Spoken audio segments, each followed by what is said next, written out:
1000 രൂപയുടെ 18 മാസ തവണകളും സ്കീം 2-ൽ 2000 രൂപയുടെ 15 മാസ തവണകളുമാണുള്ളത്. ഓരോ മാസവും നറുക്കെടുപ്പ്. വിജയികൾ തുടർന്ന് പണമടയ്ക്കേണ്ടതില്ല. Anupama gold gallery, golden diamond, Edavanna, Thiruvali, Othayi. Karat Kuries Dhanakshemanidhi നിക്ഷേപ തട്ടിപ്പ് കേസ് ക്രൈംബ്രാഞ്ച് അന്വേഷിക്കണമെന്ന് ജീവനക്കാർ. സംഭവത്തിൽ പോലീസ് അന്വേഷണം തൃപ്തികരമല്ലെന്നും ഇരകളെ സംരക്ഷിക്കേണ്ട പോലീസ് തട്ടിപ്പ് നടത്തിയവരെ സംരക്ഷിക്കുകയാണെന്നും ജീവനക്കാർ ആരോപിച്ചു. കാരാട്ട് കുറീസ് ധനക്ഷേമനിധി സ്ഥാപനങ്ങൾ അടച്ചുപൂട്ടി ഉടമകൾ മുങ്ങിയിട്ട് 3 ആഴ്ച പിന്നിട്ടു. പണം നഷ്ടപ്പെട്ട നിക്ഷേപകർക്കും ജീവനക്കാർക്കും പോലീസ് നീതി നിഷേധിക്കുകയാണ്. തട്ടിപ്പ് നടത്തിയവരെ പിടികൂടണമെന്നാവശ്യപ്പെട്ട് സ്റ്റേഷനുകളിലെത്തുമ്പോൾ പോലീസ് ഭീഷണിപ്പെടുത്തുകയാണ്. പ്രതിഷേധ പ്രകടനം നടത്താൻ പോലും പോലീസ് സമ്മതിക്കുന്നില്ലെന്നും തട്ടിപ്പ് നടത്തിയവരെ സംരക്ഷിക്കുന്ന നയമാണ് പോലീസ് സ്വീകരിക്കുന്നതെന്നും ജീവനക്കാർ കുറ്റപ്പെടുത്തി. സ്ഥാപനം പൂട്ടി മുങ്ങിയ ഉടമകളായ സന്തോഷ്, മുബഷിർ എന്നിവരെ നിയമത്തിന് മുന്നിൽ കൊണ്ടുവരണം. ഇരു സ്ഥാപനങ്ങളുടെയും മുഴുവൻ ഡയറക്ടർമാരെയും അറസ്റ്റ് ചെയ്ത് അവരുടെ ആസ്തികൾ കണ്ടുകെട്ടണം. ഉടമകൾ കമ്പനി പൂട്ടിപ്പോയിട്ട് ഏകദേശം 21 ദിവസമായി. ഇതുവരെ യാതൊരുവിധ തെളിവുകളുമില്ല. എവിടെയാണെന്ന് പോലും അറിയാത്തൊരവസ്ഥയിൽ കോടിക്കണക്കിന് രൂപ കസ്റ്റമേഴ്സിന് കോടിക്കണക്കിന് രൂപ നഷ്ടപ്പെടുത്തി ജീവനക്കാർക്ക് ഒരുപാട് സാമ്പത്തിക ബാധ്യതകളാക്കിക്കൊണ്ടാണ് അവർ പോയിട്ടുള്ളത്.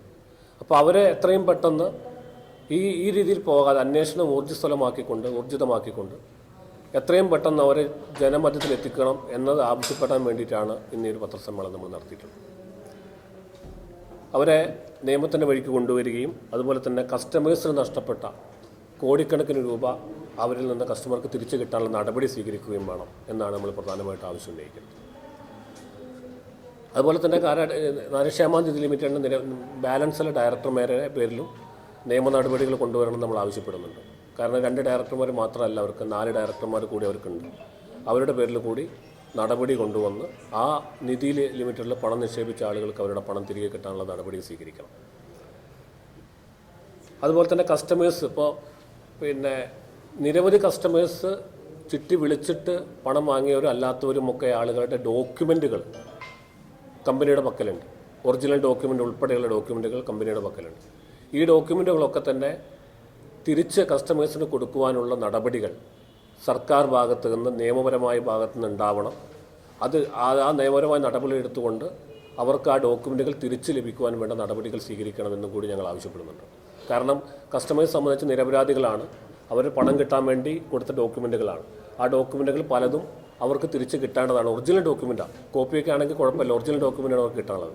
ആ ഡോക്യുമെൻറ്റുകൾ അവർക്ക് അടിയന്തരമായി തിരിച്ച് കിട്ടാനുള്ള നടപടികൾ നിയമപരമായ നടപടികൾ സ്വീകരിക്കും. ഓഫീസുകളിൽ പാതിരാത്രി കവർച്ച നടത്തിയവരെ പിടിക്കണം. തട്ടിപ്പിന് കൂട്ടുനിന്ന AGM Ajitha, Dhanakshemanidhi ADM Manu Mahesh, head office manager Akhil Krishnan, നിധി ഡയറക്ടർമാരായിരുന്ന ഹരീന്ദ്രൻ കാടാമ്പുഴ, ഹസീന പാലോളി, മുബഷിർ പാലോളി, KR സുജ, അമ്പിളി ശ്രീജിത്ത് എന്നിവരെ നിയമത്തിന് മുന്നിൽ കൊണ്ടുവരണമെന്നും ജീവനക്കാർ ആവശ്യപ്പെട്ടു. കഴിഞ്ഞ മാസം 19-ാം തീയതിയാണ് സംഭവം നടന്നിട്ടുള്ളത്. ഇന്നിപ്പോൾ തൊട്ടടുത്ത മാസം 10-ാം തീയതി ആയിട്ടും നിയമ സംവിധാനങ്ങളുടെ ഭാഗത്തു നിന്നൊന്നും യാതൊരു മറുപടികളും നമുക്ക് ലഭിച്ചിട്ടില്ല. അന്വേഷണം കാര്യങ്ങളും കൃത്യമായിട്ട് നടക്കുന്നു എന്നുള്ളതാണ് നമ്മുടെ എൻക്വയറിയിലും അറിയാനായിട്ട് സാധിക്കുന്നത്. പക്ഷെ അതിൻ്റെ കാര്യങ്ങൾ എത്രത്തോളം ഭംഗിയായിട്ട് നടക്കുന്നു എന്നുള്ളതിനെ പറ്റിയിട്ടൊന്നും യാതൊരു അറിവും കാര്യങ്ങളുമില്ല. അപ്പോൾ ഞങ്ങളുടെ ഒരു ആവശ്യം എന്ന് പറയുന്നത് കേസ് എത്രയും പെട്ടെന്ന് ക്രൈംബ്രാഞ്ച് ഏറ്റെടുക്കുക, അത്തരത്തിൽ നല്ലൊരു അന്വേഷണവും കാര്യങ്ങളും നടത്തിയിട്ട് പ്രതികളെ എത്രയും പെട്ടെന്ന് പിടിക്കാനുള്ളൊരു സംവിധാനം ഉണ്ടാക്കണം എന്നുള്ളതാണ് ഞങ്ങൾ ജീവനക്കാർ ആവശ്യപ്പെടുന്നത്. അതുപോലെ തന്നെ നിധിയെ സംബന്ധിച്ച് ഏകദേശം 2 ഡയറക്ടേഴ്സ് മാത്രമേ ഇപ്പോൾ നിലവിൽ ഒളിവിൽ പോയിട്ടുള്ളൂ. സന്തോഷ്, മുബഷിർ എന്ന് പറയുന്ന 2 ആളുകൾ മാത്രമേ ഒളിവിൽ പോയിട്ടുള്ളൂ. ബാക്കി 5ഓളം ആളുകൾ ഇന്നും ഇവിടെ സ്ഥലത്തുണ്ട്. അപ്പോൾ അവരെ കൂടെ എത്രയും പെട്ടെന്ന് ചോദ്യം ചെയ്ത് കഴിഞ്ഞാൽ ബാക്കിയുള്ള കാര്യങ്ങൾ ഇവർ എവിടെയാണെന്നുള്ളതോ അല്ലെങ്കിൽ അത്തരത്തിലുള്ള എന്തെങ്കിലും കാര്യങ്ങൾക്കൊക്കെ സൂചന കിട്ടും എന്നുള്ളതും ഞങ്ങൾ മനസ്സിലാക്കുന്നു. അപ്പോൾ അതിനുള്ളൊരു സംവിധാനം കൂടി പോലീസുമായിട്ട് ബന്ധപ്പെട്ട് പോലീസ് സംവിധാനങ്ങളൊക്കെ ചെയ്യണം എന്നുള്ളൊരു ആവശ്യം കൂടി ഞങ്ങൾക്കുണ്ട്. അതുപോലെ തന്നെ ഇപ്പോൾ തൊട്ടടുത്ത ദിവസങ്ങളിലൊക്കെ കസ്റ്റമേഴ്സുമായിട്ട് ബന്ധപ്പെട്ട് കൂടുതൽ സമരപരിപാടികൾ ഊർജിതമാക്കുന്നതിന് വേണ്ടിയിട്ടും കളക്ടറേറ്റ് പോലുള്ള സംവിധാനങ്ങളിലേക്ക് മാർച്ച് നടത്തുന്നതിനൊക്കെ വേണ്ടിയിട്ടൊക്കെ ആലോചനകളുണ്ടെന്ന് അറിയുന്നു.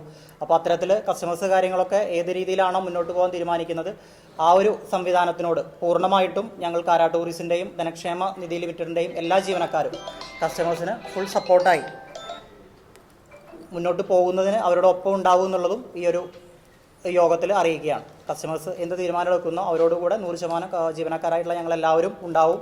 എല്ലാവരുടെയും ആവശ്യം എന്ന് പറയുന്നത് ഒന്നുള്ളൂ, എത്രയും പെട്ടെന്ന് ഈ ഒളിവിൽ പോയിരിക്കുന്ന MD സന്തോഷിനെയും ഡയറക്ടർ മുബഷിറിനെയും കണ്ടെത്തുക, അതിന് ഏത് സംവിധാനങ്ങൾ വഴിയും കസ്റ്റമേഴ്സിൻ്റെ കൂടെ നിൽക്കാൻ ഞങ്ങൾ 100% തയ്യാറാണ്.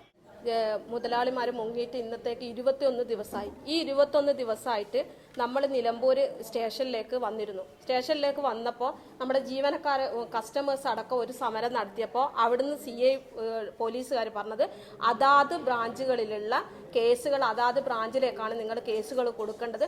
പക്ഷേ ഞങ്ങൾ അന്ന് വന്നത് അതാത് ബ്രാഞ്ചിലുള്ള കസ്റ്റമേഴ്സിൻ്റെ കേസുകൾ കൊടുക്കാനല്ല, കോടിക്കണക്കിന് പൈസ പോയ നിലമ്പൂരിലുള്ള സന്തോഷും അതുപോലെ തന്നെ മുബഷീറും ശ്രീജിത്ത് ഈ പറയുന്ന ഫോർമാൻമാരൊക്കെ പഞ്ചായത്തും ഇതൊക്കെ വരുന്നത് നിലമ്പൂർ സ്റ്റേഷനിലാണ്. അവർക്കെതിരെ നടപടി ഉണ്ടാണെന്നുള്ള രീതിയിലാണ് ഞങ്ങൾ അന്നൊരു മാർച്ച് നടത്തിയത്. ആ മാർച്ചിൽ ഞങ്ങളോട് പോലീസിന്റെ ഭാഗത്തുനിന്ന് വളരെ മോശമായിട്ടുള്ള രീതിയാണ് അവർ കണ്ടത്. അന്ന് ഞങ്ങളെ കൂടെ വന്ന പാവ ഒരു കസ്റ്റമേഴ്സിനെ പോലും സ്റ്റേഷനുള്ളിലേക്ക് അവർ വലിച്ചിടുക ചെയ്തത്. അപ്പൊ ഇതിന്റെ ഭാഗമായിട്ട് ഞങ്ങൾക്ക് മനസ്സിലാക്കാൻ പറ്റുന്നത് പോലീസ് ഒന്നടങ്കം ഈ മുങ്ങിയ ആൾക്കാരുടെ കൂടെയാണെന്നുള്ള കാര്യത്തിൽ 100% നമുക്ക് അത് പ്രൂവ് ചെയ്യാൻ വേണ്ടി പറ്റുന്നുണ്ട്. പക്ഷേ ജീവനക്കാരെ പല ആൾക്കാരെയും നമുക്ക് സ്റ്റേഷനിൽ പോയി സ്റ്റാഫുകൾ അതേ പെർമിഷൻ ചോദിച്ച് ഒരു നമുക്ക് നിയമപാലകരുടെ ഒരു സപ്പോർട്ട് കൂടി വേണമെന്നുള്ളത് കൊണ്ട് തന്നെ നമ്മുടെ സ്റ്റാഫുകൾ അവിടെ പോയി ചോദിക്കുമ്പോൾ അവർ പറയുന്നത് നിങ്ങൾക്ക് സമരം നടത്താനുള്ള ഇതില്ല, അത് ഹൈക്കോടതി പ്രകാരം നിങ്ങൾക്ക് ഓൾറെഡി അത് വിലക്കാണ് എന്ന് പറയുന്നത് കൊണ്ട് ഞങ്ങളുടെ പാവം കസ്റ്റമേഴ്സിന് വേണ്ടി ഒരു സമരം നടത്താനുള്ള സപ്പോർട്ട് പോലും ഞങ്ങൾക്ക് തരുന്നില്ല. അതാണ് പോലീസ് ഇന്നലെ പറഞ്ഞത്. നമ്മളെ എടക്കരയുള്ള CI ആണ് പറഞ്ഞത് സമരം നടത്താനുള്ള ഇതില്ല എന്നുള്ള കാര്യം നമുക്ക് ഇന്നലെ പറഞ്ഞു. അതുപോലെ തന്നെ എല്ലാ ബ്രാഞ്ചിലും 14 ബ്രാഞ്ചുകളിലെ എല്ലാ കേസും കൈകാര്യം ചെയ്തുകൊണ്ടിരുന്ന ഹെഡ് ഓഫീസിൽ നിന്നാണ്. ഈ ഹെഡ് ഓഫീസിന് ഒരു മാനേജർ ഉണ്ട്, ഹെഡ് ഓഫീസ് മാനേജർ, അതിന്റെ പേരാണ് അഖിൽ. അതുപോലെ തന്നെ ഹെഡ് ഓഫീസിലെ കാര്യങ്ങൾ 2 മാസം മുമ്പേ വരെ എല്ലാ പണമിടപാടുകളും ഹെഡ് ഓഫീസിൽ നിന്ന് മാനേജർമാർക്ക് അയച്ചു കൊടുക്കുന്നത് അജിത എന്ന് പറയുന്ന ആളാണ്. ഈ അജിത എന്ന് പറയുന്ന ആൾ 1.5 മാസം മുമ്പ് കമ്പനിയിൽ നിന്ന് റിസൈൻ ചെയ്താൽ ലീവ് എടുത്തു പോയി. ആളെ പറ്റിയും ഞങ്ങൾ കഴിഞ്ഞ പ്രാവശ്യത്തെ ഇതിൽ പറഞ്ഞിട്ടും അവരെ കുറിച്ചൊന്നും ഒരു മുബഷീറും സന്തോഷും മാത്രമേ ഇവിടുന്ന് പോയിട്ടുള്ളൂ. പക്ഷെ അതിന് വേണ്ടി ഒത്താശ ചെയ്യുന്ന അതുപോലെ തന്നെ ഒരു മനു മോഹൻ എന്ന് പറയുന്ന ഈ അജിതയുടെ തന്നെ കസിനായ ഇവരൊക്കെ 3 ആൾക്കാരെയും പിടിക്കാൻ വേണ്ടിയിട്ടൊന്നും പോലീസിന്റെ ഭാഗത്തുനിന്ന് യാതൊരുവിധ ഒരു സപ്പോർട്ട് ഞങ്ങൾക്ക് ഉണ്ടാവുന്നില്ല. ഈ അഖിൽ എന്ന് പറഞ്ഞ സ്റ്റാഫ് നമ്മുടെ കമ്പനിയിൽ 20-ാം തീയതി രാവിലെ 6 മണിക്ക് ഹെഡ് ഓഫീസിൽ കയറിയിട്ട് ഹെഡ് ഓഫീസിൽ നിന്ന് ഞങ്ങളെ കസ്റ്റമേഴ്സിന്റെ പണം അടച്ചതിന്റെ രേഖകൾ ഈ പറഞ്ഞ ശ്രീജിത്തിനും അനീഷിനും എടുത്തതായിട്ടുള്ള രേഖകൾ വരെ അവിടെ ഇതിലുണ്ട്. പക്ഷെ അതുപോലും പോലീസിന്റെ ഭാഗത്ത് നിന്ന് ഞങ്ങൾ ഈ പറയുന്ന ആൾക്കാരെയൊന്നും ആരും മുന്നിലേക്ക് കൊണ്ടുവരാനോ ഒന്നും തയ്യാറാണില്ല. അതായത് നമുക്ക് പോലീസുകാരെ സപ്പോർട്ടല്ല കിട്ടുന്നത്. അവരുടെ നിന്ന് എവിടെ പോകുമ്പോൾ കർശനമായിട്ട് നിങ്ങൾ അതിലേക്ക് പോവണ്ട. പക്ഷെ ഞങ്ങൾ ഇന്നത്തെ മീറ്റിംഗിന് ശേഷം ഒരു കാര്യം തീരുമാനിച്ചിരിക്കുന്നുണ്ട്. ഇപ്പൊ AGM അനൂപും രാജസാറും പറഞ്ഞ പോലെ തന്നെ കസ്റ്റമർ പറയുന്ന ഏത് സമരത്തിലേക്കും ഞങ്ങൾ മുന്നിട്ടിറങ്ങിക്കൊണ്ട് ഞങ്ങളെ കൊണ്ട് പറ്റാവുന്ന രീതിയിലൊക്കെ ചെയ്തുകൊണ്ട് ഞങ്ങൾ വാങ്ങിക്കൊടുക്കാൻ തന്നെ തീരുമാനിച്ചിട്ടുണ്ട്. East live Nilambur. Lenora is different from others. Years of perfect stitching experience. Lenora linen, cotton cloth and stitching. Pandikad Road, Vandoor.